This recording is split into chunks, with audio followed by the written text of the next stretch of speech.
और अब आपको बताते हैं, कराची के बाद रुख करते हैं लाहौर का, जहां भी बारिश के बाद जलथल एक हो गया है।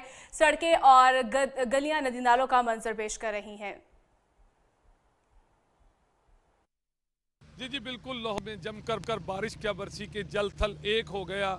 तमाम सड़कें और गलियां नदी नालों का मंजर पेश कर रही हैं और रोड्स पर लंबी लंबी ट्रैफिक की कतारें लगी है। चूँकि आपको बताता चलूँ कि बारिश को काफ़ी वक्त गुजर चुका है, चूँकि अब दोपहर को बरसने वाली बारिश जो है उसका पानी अभी तक खड़ा है और आप देख रहे हैं कि अब तक भी जो है मुकम्मल तौर पर लंबी ट्रैफिक की कतारें हैं, रोड्स पे पानी खड़ा है, जो इस बात की दलील है कि मुतलका इदारे वासा के अहलकार बिल्कुल बेबस दिखाई दे रहे हैं और शहर लाहौर इस वक्त मुकम्मल तौर पर नदी नालों का मंजर पेश कर रहा है। लेकिन मुकम्मल तौर पर जो मुतलका अदारे हैं या वासा के अहलकार हैं वो कहीं नज़र नहीं आ रहे। हमने देखा है कि जगह जगह पर लंबी कतारें हैं, मोटरसाइकिल सवार जो हैं उनकी मोटरसाइकिलें बंद हो रही हैं, लेकिन किसी भी जगह पर पानी को प्रॉपर निकालने का बंदोबस्त जो है वो बिल्कुल दिखाई नहीं दे रहा।